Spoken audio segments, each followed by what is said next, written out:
Welcome to Reality with Kiki.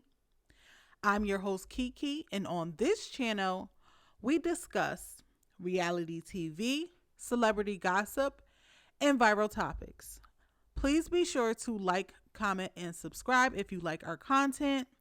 You can also follow us on our Facebook page. A link will be in the description box below, and we also have it linked in our bio.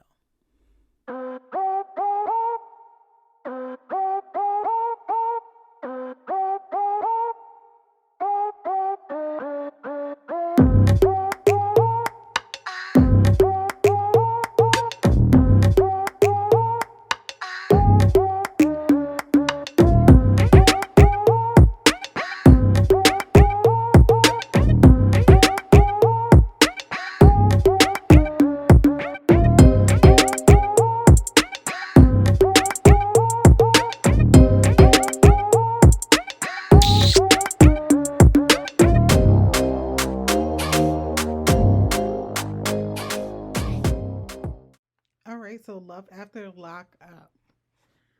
So we start off this episode with Nicole and Tia. Tia invited Nicole out on a date. Tia over there looking like alfalfa. And she's just discussing with her how she's uncomfortable with the whole situation and sitting down with Deontay. She really doesn't like that. She's caught a lot of feelings for Nicole.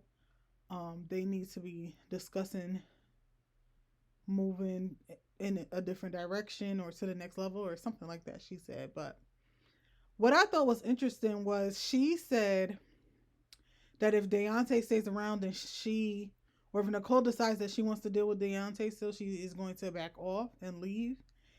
And Deontay last week is just like, I'm hoping that I'll be with Nicole and Tia just fizzles out. Now, that would be crazy because he spoke that into existence. But I don't think that he will truly have Nicole to himself. Like, if it's not Tia, then it's going to be somebody else. Like, she really is not interested in being with Deontay. All right, so next we have Sean. He is going over to Sarah's house to meet her mom and her daughter. So he comes in with flowers for everyone, and he has a gift for Sarah's daughter. He's just kind of talking to her and like, oh, what do you like to do? And she's like, I like to play with my mom. And then he said, you're cute. And she said, I know. I thought that was hilarious. But Sarah dips off with her daughter to bring her to another room so that her mom can talk to Sean. So she's just like, what are your intentions? He's like, I'm really into her. I want to marry her. And she's like, so you want to marry somebody that you've only been talking to for a year and you've only met in person twice? He's like, yeah, when that's the one, that's the one. And so she just was kind of looking at him with a side eye the entire time. Like, she has an inkling, and it's correct. Because she's asking him, like, so you just, met this girl. He's like, I've seen her ad, and, I started talking to her. And he's like, oh, she was like, oh, so you've done this before. You've talked to, other women in prison. Is this something that you do regularly? Like, are you someone who preys on vulnerable women? He's like, oh no, I've never done this before. She kept asking him and he kept lying about it, saying he's never done this before. And I'm just like, Sean, you are just such an idiot. And like, it's just a liar. I can't stand a liar. When he gets caught out, he'll try to like play victim or try to play innocent or like it's not really a big deal when it's just like, no. These are like more red flags that like had she known prior, she may have made a different decision. And he knows that. That's why he lies to keep certain information away. Like, you lied about your age because you like to date younger women, and you think that if they know your real age initially that they won't want to deal with you. To her. Like, this is information that needs to be put out or you need to be upfront with. And it's been documented on TV. So why do you think that they want to eventually find out? So moving on, John and Christiana are finally walking down the aisle. Now, before she gets to the aisle, her and her mother still going on about Tara not showing up.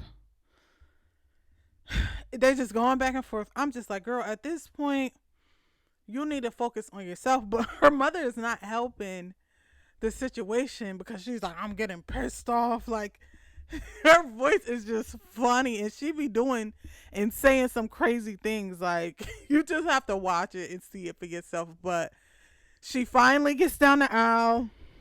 They're married or have their wedding and they're happy, dancing. And she's like, this was more than she could imagine. John is happy because Christiana is happy.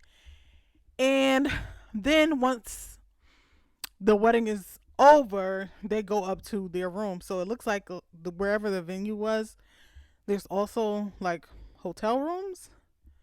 So they go up there and they start kissing and stuff. And I'm like, when y'all about to turn these cameras off? Because we don't want to see this. And then John is like, oh, you guys have to go. And I'm like, please, I wish they would hurry up and leave. We don't want to see this. So now we go over to Lisa and Stan.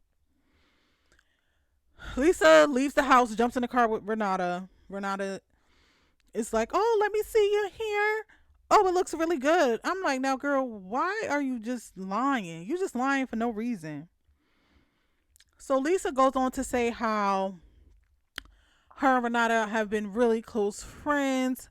Renata used to date her brother, but now there's some feelings there. Renata has told Lisa how she's had fantasies about being with her, and I'm like, really? Out of all the people, like, she used to date your brother. And to get back at saying this is the route that you're going, like, really? So Lisa and Renata go out to eat and then they go back to Renata's hotel room. But Lisa is talking about how she is catfishing Stan at the moment and he is messaging whoever he thinks this woman is. And she feels disrespected. She's not going to let anybody walk all over her. And she asked him what he was looking for as the catfish, right? And he was like, he's looking for a bisexual woman that he can have threesomes with. And then Lisa, as the catfish, asks him, oh, would you do guys too? And he said, well, if that was a fantasy of yours, I probably would. And I'm like, Lisa, first of all, you're about to give yourself away because the only reason you asked him that is because you know that he likes the A play. He he likes to play with the backside. So then she's like, here, look at these raggedy wigs he bought me when I got out of jail because I looked like a boy. And I don't like she was turning her nose up at those wigs, but baby, the hair that you got on your head right now is just as bad, if not worse. But essentially, she told Renata, here, put this wig on because I want you to play the catfish. And she was like, me? And like, she does not look like she is any bit of interested in playing along with this game that Lisa is trying to play, just to get back at saying. Because she also said, like, she was surprised that Lisa was with Stan. He's not her typical type. And then she asked Lisa, so, if all of these things are going on, why do you decide to stay? She said, well, when you're around someone, you, she said something about, like, you learn to care, but she, like, cut herself off quickly and was like, but, he's done a lot for me. And I'm like, there it is. He's done a lot for you. It's still doing for you. And you don't have no other options. Because if you did, why would you still be there? You hate being around him so much to the point that you feel like you would prefer to be in prison, in a prison cell, than to be with him. And yet you stay. So Lisa is trashing Stan with his gray sideburns and his toupee. And she was like, it looks a mess and she just wants him to go bald, all of these different things. And I'm like, Lisa, you worrying about the wrong person here because that mop on top of your head looked like a ragtag mess. How about you start there? Focus on that first, then we could get to Stan. So Tia is going on and on as they're eating saying how, they need to move up in their relationship. And Nicole's like, yes, I agree. But Tia's like, I only want to see where your head is at before I make a decision, because I want to know that you only want to be with me. And Nicole says that she only wants to be with Tia. She also said that she's always only loved herself, but the way that she loves Tia, like, she feels like she loves Tia more than she loves herself. She can't be without her. So Tia goes and she proposes to Nicole. Nicole says yes, of course, but in the back of her head, she's still thinking about Deontay, because she's like, oh, I don't know how I'm gonna tell him. It's going to break his heart.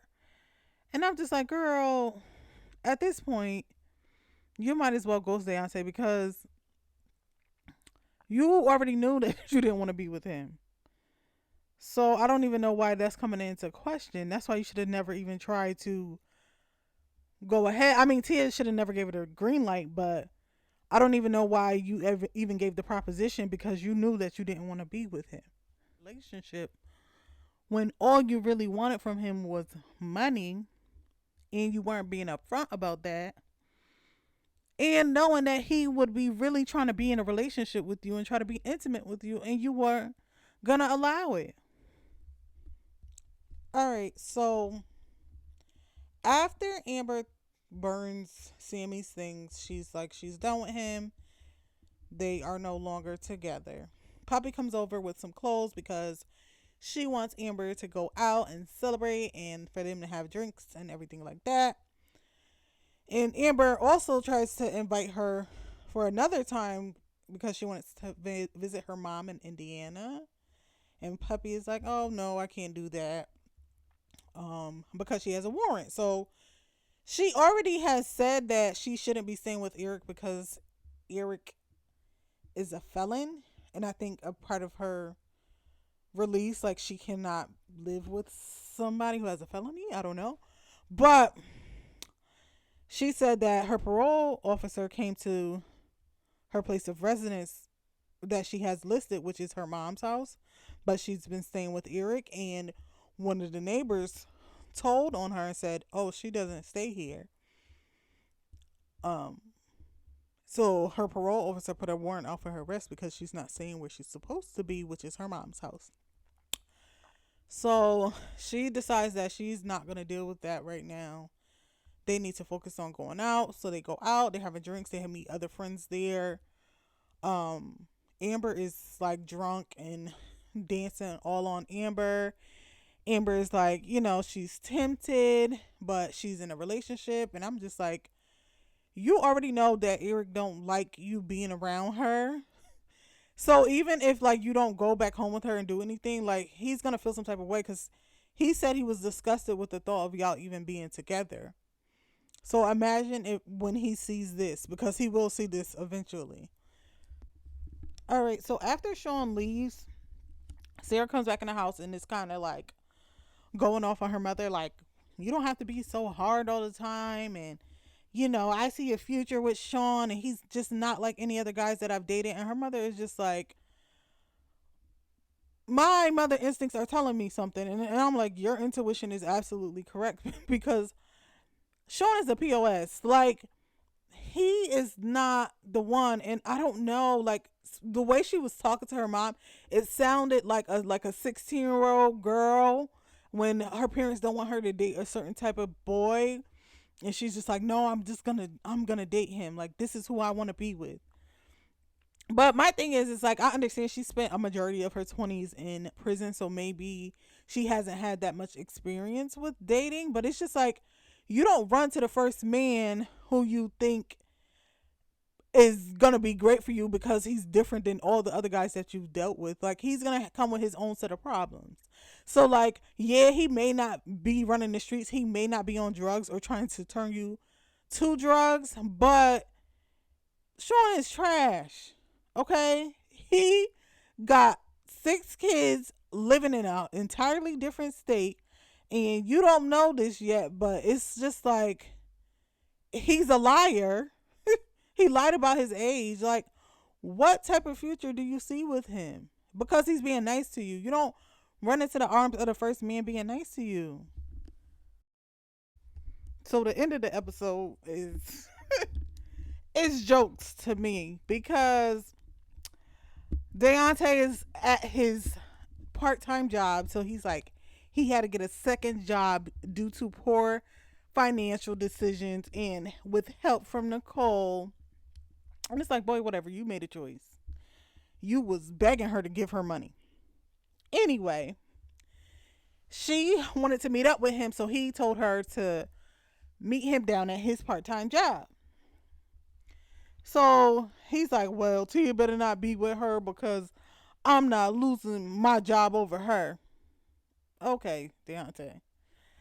So I'm laughing because I see the ring on Nicole's finger and she just keeps waving her hand around like, and I'm like, is he gonna see it? Like, cause I keep seeing her moving her hand. It's like in clear view.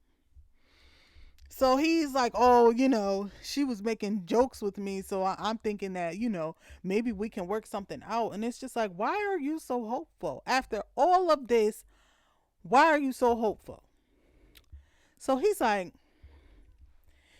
yeah. So they sit down and they talk. And he's like, oh, I'm on my lunch break. We could talk. So they start arguing because he's like, I really think you scared of this girl because every time you get around her, you scared because you was calling me crying. And she's like, what are you talking about? What are you talking about? You're making assumptions. Those things never happened. Now, I'm going to tell you why she said, what are you talking about? Even though she did call him crying. Those were fake tears, fake crocodile tears. She was putting on a performance so that you would empathize with her, Deontay. That's why she's acting confused and doesn't remember because it wasn't genuine. So he finally sees the ring. I'm like, finally. He's like, what's that on your finger? And she's like, well, that's what I came here to talk to you about. Me and Tia are engaged. And he's like, what? Like we just broken up. We were just engaged a few months ago. And y'all already been through that. Y'all weren't engaged. That was jail talk, okay? On the phone. That was jail talk. She was telling you, yeah, we engaged, we engaged. But really that wasn't her intention wasn't to be with you, as we know.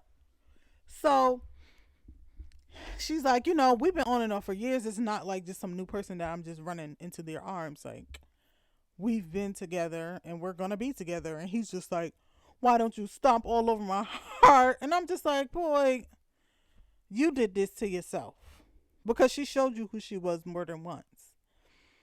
And then in his confessional, he's like, you just stick the knife in me and keep turning it. You stuck the knife in yourself and you're turning it because you chose to stick around and you chose to be here. There are plenty of women out here, but you wanted her even though she didn't want anything to do with you. And then he's like wiping his eyes. I'm like, is he crying? Like, are you serious? You're not going to pull any empathy from this girl. She don't care about you like that. And she's like, oh, I'm sorry. Like, in a very dry tone. He's like, nah, it's all right. I'm like, Deontay, go take a nap, please, because you're doing too much. So they end things. Nicole says she got the closure she needed. She don't know about Deontay. I don't think she really cares. She walks off.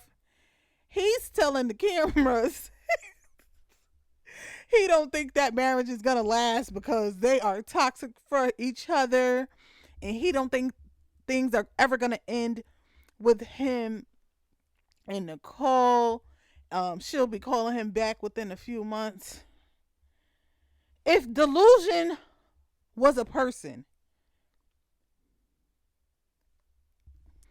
at this point, Deontay, I'm just gonna have to say that you must have some type of mental illness. You said that you don't have any cognitive disabilities, so I'm just gonna say you are mentally ill. Like, it's not making sense. Move on. Move on.